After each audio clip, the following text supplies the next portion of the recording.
Hello, everyone. A very good evening and a very warm welcome to the session. I hope I'm audible and visible. Can you guys see me? Can you guys hear me? So, today holds a very important day from MAH CET perspective because we're going to cover really interesting passages when it comes to reading comprehension passages. And I haven't picked up very tough passages, so I would be expecting that most of us should be engaged in the session, right? Not extremely tough, but easy passages. But before we start, I would want to give an introduction on the passage types and how do we deal with tough passages. Since most of you are with me since long, but some of you might be joining us for the first time, so we'll make sure that all of us know what we're doing here, not just be a part of the session. Okay, so without a further ado, let's get started. Let me know if my screen is visible. We're covering up MHCD passages. So, first and the foremost thing is when we talk about reading comprehension passages like this, you will find that there are various paragraphs in the same passage, and all these paragraphs have something in common, that is, they are trying to give us one meaningful summary which encapsulates all the paragraphs, right?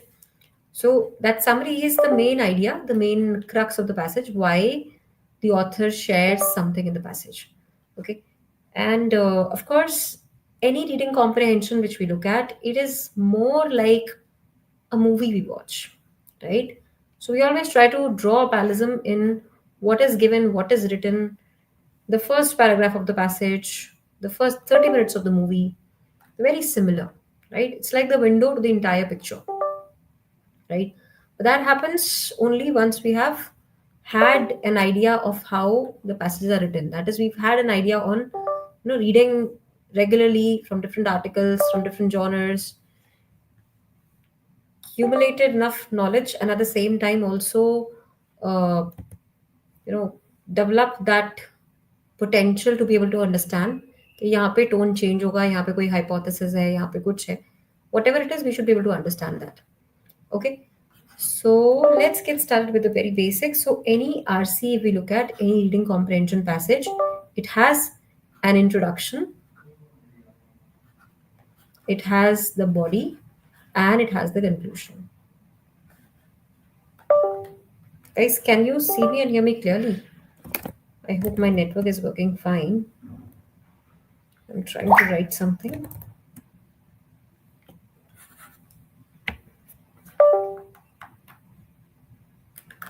Just a moment, guys.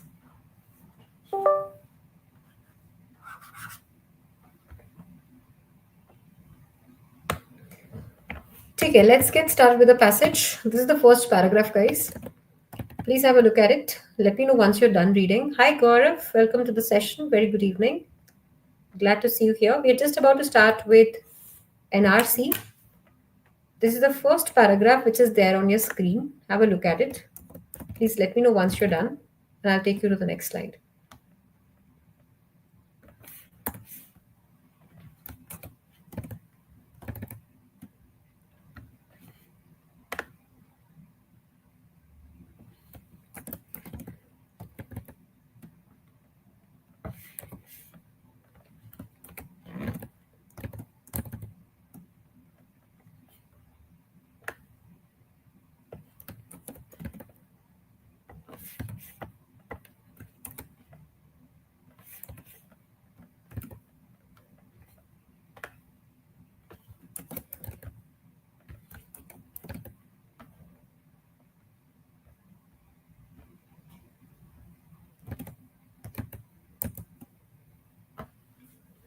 Once you are done with it, we move to the next slide.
All right, we'll move to the next slide.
Okay, next slide.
Please let me know if you're done reading. We have some questions post this.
All right, guys, so let's have a look at the passage together. I hope you were able to figure out the GST of the passage. That is the general idea, the structure, and tone. Okay. So, what does the passage talk about? It says the subject of the importance of good writing is as broad as its use, right? Good writing doesn't mean the handwriting we're talking about, but what a person uses to express, any specific point. Subject of the importance of good writing is as broad as its use, reaching out in every direction and pervading every corner of civilized society from the humblest up to the highest employments. It is a servant of man. It's like something just serving the man. Second only in importance to speech itself. In the world of business, its value is seen from the simplest record of memorandum up the parchment which conveys a kingdom. Without it, the wheels of commerce could not move a single hour. मतलब what it's talking about is कि अगर आप अच्छा लिख नहीं सकते हो वो भी सोसाइटी के हर एक पर्सपेक्टिव को हर एक पैरामीटर को कवर करते हुए from the lowest to the highest to the topmost, right? That means you are not touching the economics, the business of the society. In order to be able to touch upon the economics, the business of the society, it is important that we know what exactly is being referred here by stating that you know that the subject of the importance of writing is broad, right? How is it broad? It's touching upon the humblest to the highest employments, a servant to the topmost elite class of the society. So in the world of business, its value is seen from the simplest record or memorandum up the parchment which conveys a kingdom. It shows the entire kingdom there. Without it, the wheels of commerce could not move a single hour. That is, business cannot happen. At night, it has recorded the transactions of the Bank of England and during the day, the whole world. Through the art of writing, the deeds of men live after them, right? So your words stay, right? Even when you die, your words and actions stay. What you said is recorded because you're a writer. What you acted as, what you documented as a writer stays. So deeds of men after they're dead, no? Even after they're dead, the deeds are alive. The words they recorded, the documents they compounded are alive. And we may surround ourselves with a companion of philosophers, scientists, historians, discoverers, and poets, and the discoveries and reasonings and imaginings become ours. So when we start thinking from an author's perspective, we start getting into shoes of what that person was thinking at that particular time when the story was designed, right? When he documented the historical events, what was the scenario? We get to know about them, we start imagining on the basis of what the historian has recorded in the documentaries. In the amenities of social life, amenities matlab basic requirements of social life, through the medium of the pen, heart speaks to heart.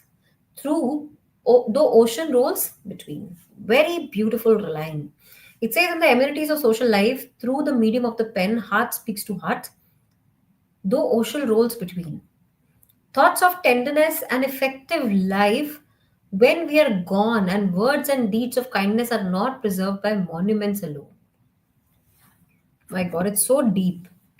It's talking about the emotions that flows between people when they communicate through letters, the writings. Maybe nowadays social media more about texting and chatting and going through social media way.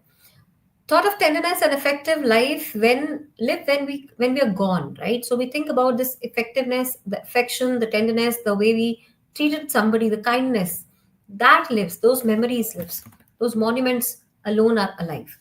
What foundations of grief or joy have been opened in the hearts of those who have read the word records of the pen? What foundations of grief or joy have been opened in the hearts of those who have read the records of the pen?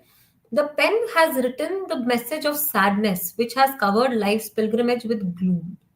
So it's like pen is capturing the message of sadness, which has covered life's pilgrimage with gloom. It's like whatever life's, sadness is there, it's been covered there. The pen has traced the record of noble and useful life. So it's like whatever is recorded by the pen, it knows everything. It has written the message of sadness. It has uh, covered life's pilgrimage with gloom. Pen has traced the record of noble and useful lives spent in humanity's cause, songs of the poet, fights of the orator in the realms of fancy, and the facts of history. would all perish, they would all die as the dew of the morning without the noble art of writing, right? It's like what writing does to us. It captures such beautiful essence. It captures the lives, it captures the stories. And that's so important. And would all perish had it not been recorded. Right? So everything we see, realms of fancy, facts of history, everything would die if these realms are not recorded by us. So before we move ahead, I want you to please capture the general idea, the structure and tone of the passage, guys, in case you've not, and drop it down in the chat box. By general idea means the central idea of the passage, right? This is the general idea or the crux of the passage. By S means the structure, that is the functionality of each paragraph. What does the first paragraph do? What does the last paragraph do? And this is about tone and title. Okay, like the entire paragraph talks about the importance of pen. This is a general idea. If you look at the structure, subject of importance of good handwriting is as broad as its use, right? Reaching out in every direction, pervading every corner of civilized society, from the humblest to the highest employment. Servant of man, second only in importance to speech itself. In the world of business, its value is seen from the simplest record of memorandum up the parchment which conveys the kingdom, right? Second one talks about art of writing, what it does. Deeds and words record important events and stay after everything dies, right? So acts of kindness, everything is recorded. And last one, where it talks about that if pen is not there, we can't really record. So it's like the spine of all events. Okay, let's have a look at the questions, guys. The very first question on your screen, I'm not answering it like I answered all the questions so far. I'm waiting for you to guys to please, first of all, understand what does the question stem say. Each of the following can be inferred from the passage about the art of writing except. So जो जो infer कर सकते हो, that's not your answer. Eliminate it right there. Whatever is left for you to contemplate, think over it and choose the best one. Till then, I'll take a break. I'll wait for your answers, guys. Quickly drop in your answers in the chat box right now.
Guys, can we have a look at the question? Option A is the answer, Webber. That is actually not the correct answer.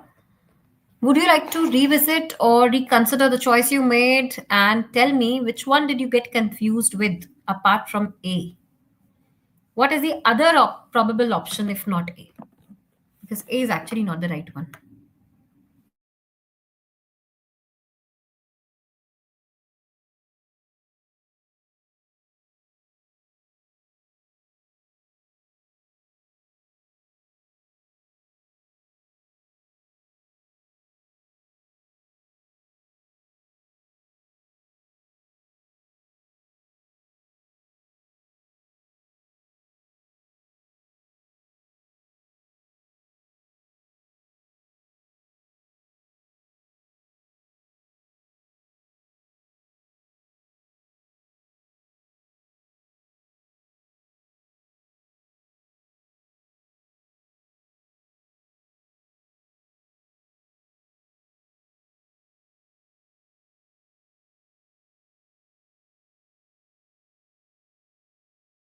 Let's have a look at it together. Weber. So question says, each of the following can be inferred from the passage about the art of writing, except, right? So A says it depicts the history of noblemen. It does depict the history of noblemen, right? So this is given, therefore not the right answer. Okay. So can I say A is given to me? It is given, therefore it's not the answer. I'm looking for something which is not true, right? Keeps the financial worlds working smoothly, right? So which one do you think is actually can be referred? Financial world working smoothly? Yes. We talked about the business, not going ahead if we do not have a pen, we do not have a good writing. This is true, therefore not my answer. True, therefore not the answer. Brings us closer to people we haven't really met. That's true again. It says, in the amenities of life through the medium of the pen, heart speaks to heart through ocean's rule, right? Kindness and tenderness. So this is also mentioned. Present in every part of society, absolutely yes. Not the answer. I'm looking for something which is not mentioned. Has documented trials and triggers of war. War का कुछ documentation mention नहीं है. Therefore, this is the correct answer choice. Are we clear on this, guys? Any doubts? Anything we did not understand? Weber, is it clear? Why are we going for E? Please have a look at the next question. Appropriate title of the passage. Easy and interesting question. So when it comes to title, it's like movie का नाम क्या रखना है, right? So writing and art can be there, but art तो नहीं है, ठीक है? Fields of writing, we are not referring to anything as fields of writing as such, right? Significance of writing, no. Yes, of course, we can have significance of writing because it does talk about importance of writing, right? So C is the correct answer choice. Writing is a model or history of writing, no. Answer has to be C, Calcutta. Okay, that is the correct answer.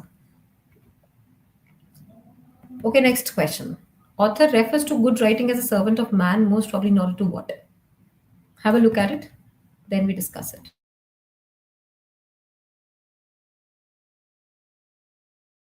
Yes, Webber rightly said C is the right answer for the previous question.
Good that you give it a shot, Webov.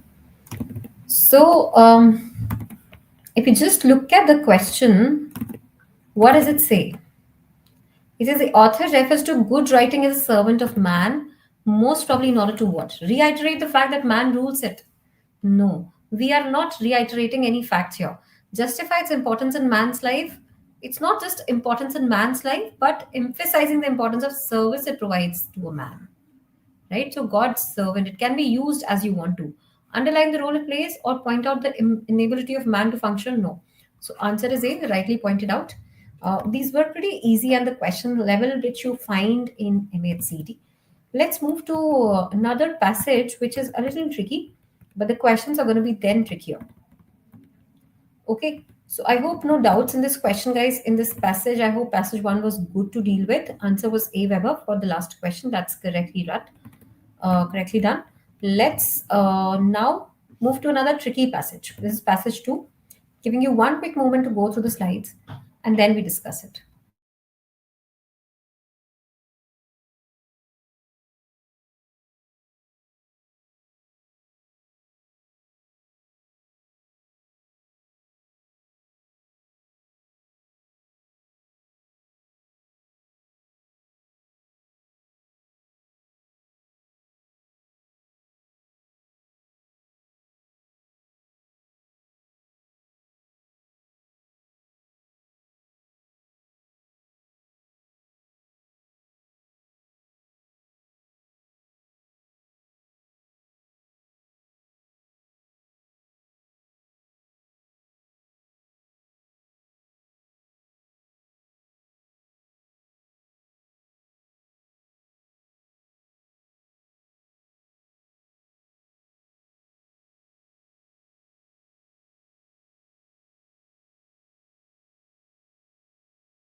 Guys, let's move to the next slide. I think we've spent enough time on the passage. Please have a look at the second one. This is a highlighted part because we have questions coming from this highlighted part. That's why it's been highlighted in yellow.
Okay, moving ahead to the next slide. This we have questions, so make sure that you are quickly grabbing up what is here. 30 seconds, and then we discuss this.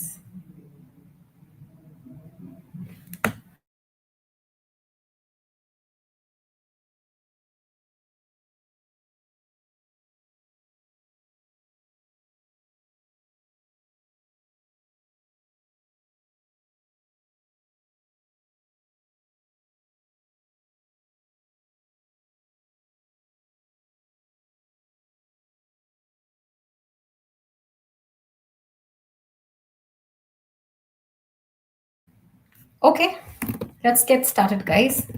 I hope we've spent enough time on the passage already, so I'm not giving you any more time to calculate the GST. I will be expecting it right after we complete the explanation, okay? Some historians contend means उनका कहना है, उनका मानना है that conditions in the United States during the Second World War gave rise to a dynamic wartime alliance between trade unions and African American community. What does this trade union refer to? Trade unions होते हैं कि जितने भी जहाँ पे भी आपको दिखेगा कि लेबर्स हैं, ठीक है, या फिर बहुत स्मॉल क्लास लोग हैं, वो लोग इन्वॉल्व होते हैं, तो उनके लिए उनके फाइट करने के लिए देल be a body which will be fighting for them. So some historians contend that conditions in the United States during the Second World War, तो obviously हर जगह पे एक ना एक टाइम का वॉर के टाइम पे कुछ ना कुछ गरीबी का टाइम था, gave rise to a dynamic wartime alliance. उस टाइम पे ट्रेड यूनियंस और अफ्रीकन अमेरिकन कम्युनिटी, मतलब जो अगेन अफ्रीका बोला है तो शायद वो रेसिज्म को रेफर करना चाहता है, वो जो कम्युनिटी थी वो एक अलायंस में आ गई थी, मतलब they were working together. An alliance that advanced the cause of civil rights. They conclude that the post-war demise of this vital alliance constituted a lost opportunity for the civil rights movement that followed the war. Right? So what we're talking about here is that some historians contend that conditions in the United States during the Second World War gave rise to a dynamic wartime alliance. उस time पे एक dynamic wartime alliance चल रहा था trade unions और African American community में. alliance that advanced the cause of civil rights. कि civil rights किसको चाहिए, क्यों हो रहा है. They conclude that post-war demise of this vital alliance, कि जब war खत्म हो गई तो तब ये alliance जो था ये भी खत्म हो गया था. मतलब ट्रेड यूनियंस पहले अफ्रीकन अमेरिकन के साथ मिलकर काम कर रहे थे ड्यूरिंग द वॉर, बट उसके बाद जैसे ही खत्म हुआ war, this alliance also kind of died and it constituted a lost opportunity for the civil rights movement that followed the war. Right, जो सिविल राइट्स अपॉर्चुनिटी थी, मूवमेंट था, उसमें अच्छी अपॉर्चुनिटी हो जाती है इस अलायंस के लिए, but that was a time when there was no alliance at all. Other scholars, however, have portrayed organized labor as defending all along the relatively privileged position of white workers relative to African American workers. Clearly, these two perspectives are not easily reconcilable, but the historical reality is not reducible to one or the other. Right? Unions faced a choice between either maintaining the pre-war status quo or promoting a more inclusive approach that sought for all members the right to participate in the internal affairs of unions, access to skilled and high-paying positions within the occupational hierarchy, and protection against management's arbitrary authority in the workplace. यहाँ से क्या समझ आ रहा है, पहले तो मुझे ये बताओ. Weber, why you there with me? I want you to help me out with what is the understanding. Like, how is this paragraph related to the last part? हमने देखा कि यूनाइटेड स्टेट्स में सेकेंड वर्ल्ड वॉर के time में trade unions and African American community they were in alliance, they were working together, right, for some civil rights. लेकिन हुआ ये कि post war demise of this vital alliance, ये जो अच्छा खासा इंपॉर्टेंट बड़ा अलायंस था ट्रेड यूनियन और अफ्रीकन अमेरिकन कम्युनिटी का, ये टूट गया. उसकी वजह से जो अच्छा खासा अपॉर्चुनिटी थी सिविल राइट्स मूवमेंट में इन लोगों के पास, वो भी खत्म हो गई. अदर स्कॉलर्स जो जिन लोगों ने ये पूरी चीजें रिकॉर्ड करी हैं, उन्होंने क्या बताया, उनका मानना ये कि दे portrayed organized labor as defending all along the relatively privileged position of white workers. This is like preventing the it's a privileged position of white workers को prevent करना relative to African American workers. Clearly these two perspectives are not easily reconcilable. In perspectives को आप देख नहीं सकते. But the historical reality is not reducible to one or the other. Historical reality को आप change नहीं कर सकते. If the unions they were no more an alliance, that is the truth. Unions faced a choice between their maintaining the pre-war status quo or promoting a more inclusive approach that sought for all members the right to participate in the internal affairs of unions. अब union क्या क्या था, of course they were in alliance during the war, but उसके beyond भी उनकी कुछ value थी, उनकी कुछ एक इमेज थी. तो दे faced a choice between either maintaining the pre war status क्यों. क्यों उनका अलायंस का भी ब्रेक हुआ होगा, क्योंकि उनके पास भी एक चॉइस थी कि या तो आप जो प्री वॉर स्टेटस सिचुएशन चल रही थी उसको आप मेंटेन करोगे, promoting a more inclusive approach that sought for all members the right to participate in the internal affair of union. Okay, whatever it is, internal affair of union, you need to participate there. Access to skilled and high paying positions, right? You need to have access to high paying positions within the occupational hierarchy, and protection against management's arbitrary authority in the workplace. At the same time, also having access to skilled and high paying positions, right? So they wanted कि एक तो इनका जो पहले status था उसको maintain किया जाए, दूसरा skilled and high paying positions में इनको काम मिले, इनको वैल्यू मिले, इनको मतलब वो हाई स्किल्ड पोजीशंस मिले within the occupational hierarchy, and protection against management's arbitrary authority in the workplace. While union representatives often voiced this inclusive ideal, in practice, unions for far more often favored entrenched interests. While union representatives often voiced this inclusive ideal, मतलब union representative जो थे उन्होंने क्या बोला कि this inclusive ideal would be a good way to work in practice unions far more other often favoured entrenched interest. जो real में जो प्रैक्टिस चल रही थी उसमें यूनियंस ने इसको काफी they do not agree to it. The accelerating development of the civil rights movement following the Second World War exacerbated it, kind of increased, right? The union's dilemma, forcing trade unionists to confront contradictions in their own practice. उस time पे क्या हुआ और situation tough हो गई. Accelerating development of civil rights, जब वो civil rights बनाने की बात थी सेकेंड वर्ल्ड वॉर के बाद, that kind of exacerbators it kind of increased the union's dilemma की और ज्यादा उसमें टेंशन होने लगी, forcing trade unions to confront contradictions in their own practices, कि अपने ही प्रैक्टिस में जो कॉन्ट्रडिक्शन चल रहा है उसमें और ज्यादा jurisdiction को लेके इश्यूज होने लगे.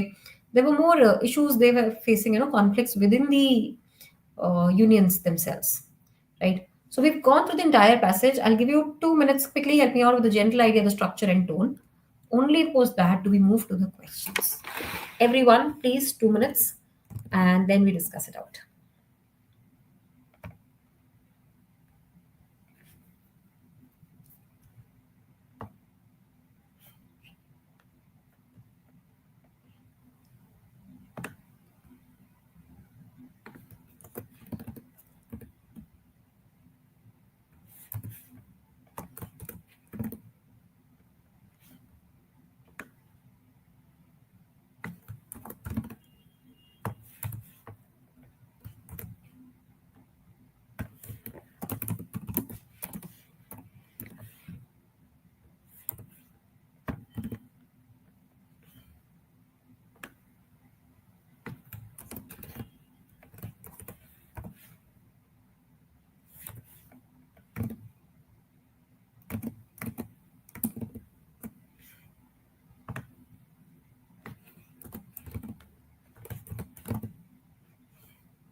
Okay. Can you guys help me with the general idea, the structure and tone, guys? We spent enough time on it, and now we have the passage to be discussed. Okay. But as per the policies here defined for the session, we are not moving ahead till you give me the general idea, the structure, and tone. Quickly type it down in the chat box, and then I'll show you the first question, which is again the primary purpose. If you're done with it here, you'd know the answer there too.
Right, Vaibhav, that's correct. Rights of trade union after the World War. So that is what we are fighting for in the passage.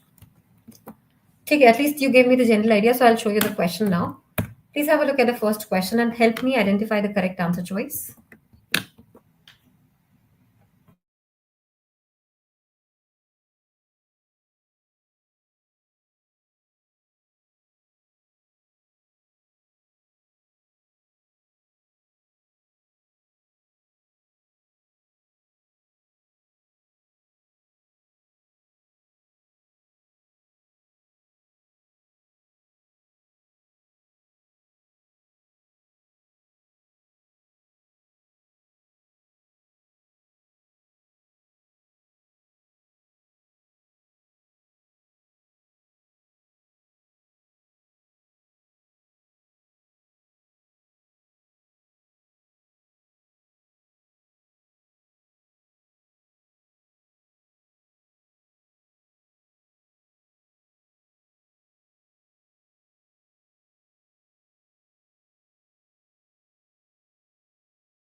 Please try to figure out the correct answer.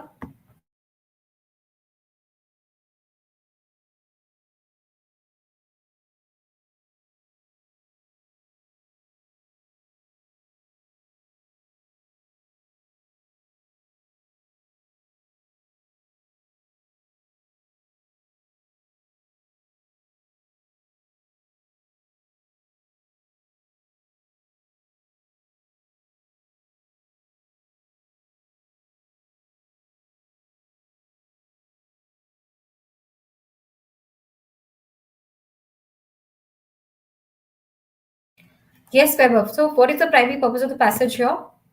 Passage is primarily concerned with what? Providing a context within which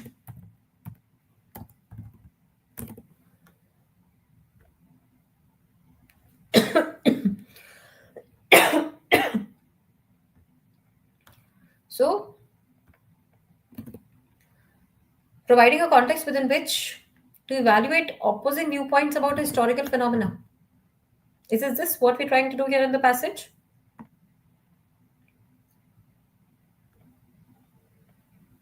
Can we try choosing and eliminating the options?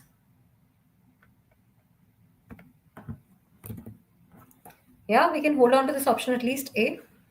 Identifying a flawed assumption underlying one interpretation of historical phenomena. We are not identifying a flawed assumption here underlying one interpretation. Assessing the merits and weakness of a controversial theory. We're not assessing the merits and weakness, do we know? But we're not assessing it. Discussing the historical importance of the development of a wartime alliance. Evaluating evidence used to support a particular interpretation of a historical phenomena. So, answer is providing a context within which to evaluate opposing viewpoints, right? One side is how the alliance went, and then when that broke up, what impacted. So, answer to this question has to be A alpha. Is everybody clear to the question? B, अच्छा. B अगर आप देख रहे हो, वैभव, B में क्या बोल रहा है? Identifying a flawed assumption underlying one interpretation of historical phenomena. How is it a flawed assumption which you're trying to identify? Can you help me with that?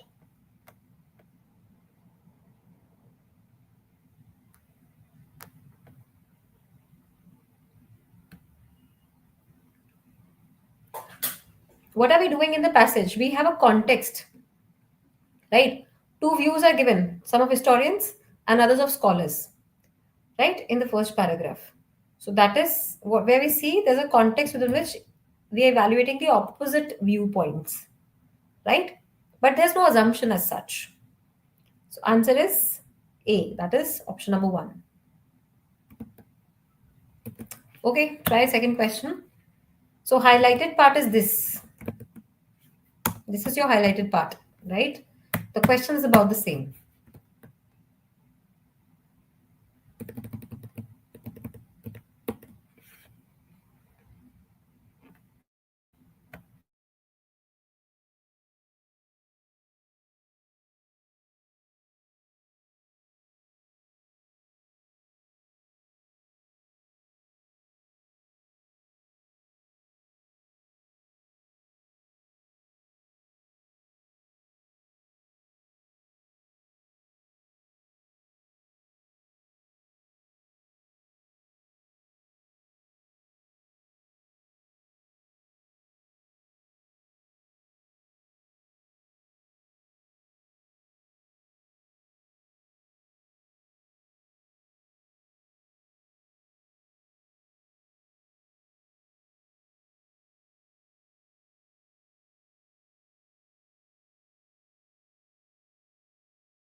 All right. It says, according to the passage, the historians at the beginning and the scholars highlight disagree about the what, right? So यहाँ पे historians ने कुछ कहा. They conclude that the post-war demise of the Vital Alliance constituted a lost opportunity for the civil rights movement that followed the war. जबकि scholars ने क्या बोला कि organized labor as defending all along as a relatively privileged position of white workers related to African American workers. So दो perspectives जो थे वो contradiction में है. Can you see this? That's why the answer was A for the previous question. Now, unions faced a choice between either maintaining the pre-war status quo, या तो वो जैसे पहले थे pre-war situation में वैसे बन सकते थे, या फिर more inclusive approach रख सकते थे. That was about including all members the right to participate in the internal affairs of unions, access to skilled and high-paying positions within the occupational hierarchy, and protecting against management's arbitrary authority in the workplace. ठीक है. So now, if I look at the question, according to the passage, historians and the scholars disagree about what? Contribution made by organized labor to the war effort during the Second World War. What is your consideration here? Can we look at A? No. Contribution made by organized war labor to the war effort during the Second World War. B says issues that union members considered more important during the Second World War. Or is it the relationship between unions and African Americans during the Second World War is important? That is what they disagree about, right? So answer should be C, Calcutta for this particular question. Web of the answer is C. I hope you got this right. Effect of the Second World War. Effect nahi hai. We are talking about the relationship, how it would change unions and African Americans ka. So पहले वो split हो गया. Post war, the entire relationship finished, right? They were no more in alliance. Because they were no more in alliance, तो जो union था, either they could have gone to pre-war situation, pre-war status quo, or they could have gone against African American and found out something else as the way to live, right? So C, Calcutta is the correct answer. Effect of the Second World War on the influence of unions in the workplace? No, it's not. Second World War का impact क्या आएगा वो कोई discussion नहीं है. Next question. Which of the following best describes the purpose of the first sentence in the second paragraph? अच्छा ये question हम बाद में करेंगे. Let's have a look at this passage very quickly. Very interesting passage. I'll be explaining the passage to you within 5 minutes. So, do you want to take just 1 minute and go through it? I'll quickly screen it for you.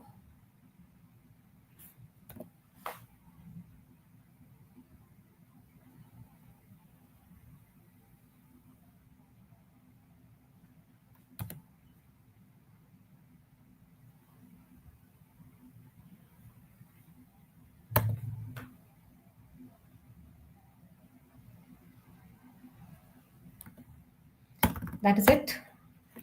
30 seconds screening, not even 30 seconds. It was easy, right? All I wanted you to do was understand what does the first sentence say and how can we relate it to the entire passage. Like for example, here it starts with tea drinkers believe that different teas, black tea हो सकता है, green tea, oolong, and so forth, come from different plants. सबका मानना है कि वो अलग अलग plants से आती है. However, all tea leaves come from Camellia sinensis, a large evergreen shrub. Native to China, the plant is now cultivated throughout Asian, Africa, Europe, North America, and South America. The character of various tea depends on some measure of the climate and soil conditions, mostly on how the leaf is processed after it is harvested. Interesting case is the black root tree is typically a specialty of China's Yunnan province. ठीक है, तो उसने tree drinkers के बारे में बताया और ये बताया कि सारे टीज जितने भी डिफरेंट टाइप्स ऑफ टीज हैं they all come from the same herb. Black mirror tea undergoes an oxidation process, help of naturally occurring enzymes in the world of tea. It is said to be fermented. It then undergoes an additional step that differentiates it from other black teas.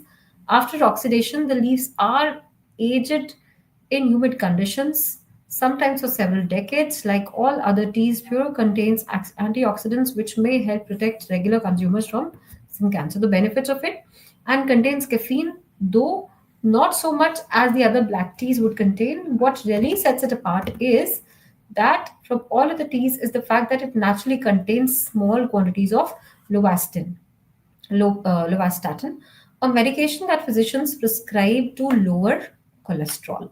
It is possible that certain fungi that colonize the tea leaves produce lovastatin as a metabolic byproduct. So they are also considered to be a metabolic byproduct.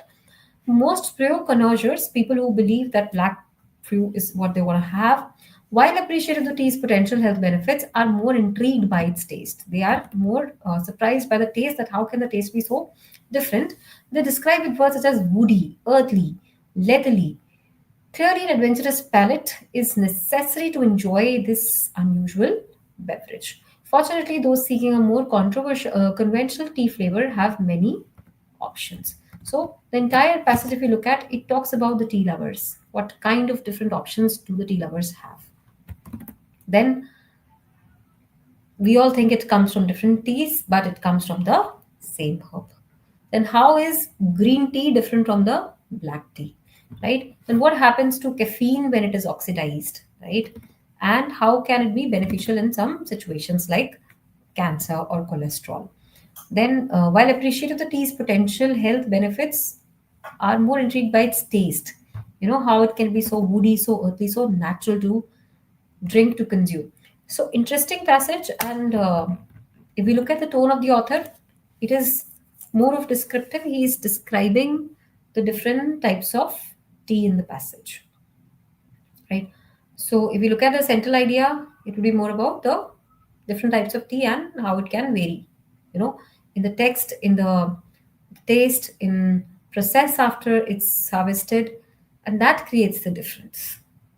So, any doubts in the passage or the previous two passages we did, guys? Web, any questions around anything? If not, let's keep it till here. Let's call it a day.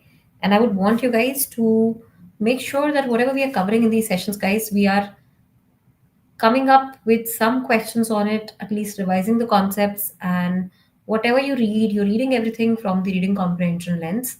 Very important for MAH CET RC practice sessions, guys. So make sure that whatever you read, you are sticking to what is being taught in the sessions, using those concepts, and also figuring out the general idea and the structure and the tone of the passages we read. So with this, we'd like to complete, guys, for now. Thank you so very much, and we'd love to see you very soon on the coming session, that is on coming Wednesday. Thank you so much, guys. Have a good night.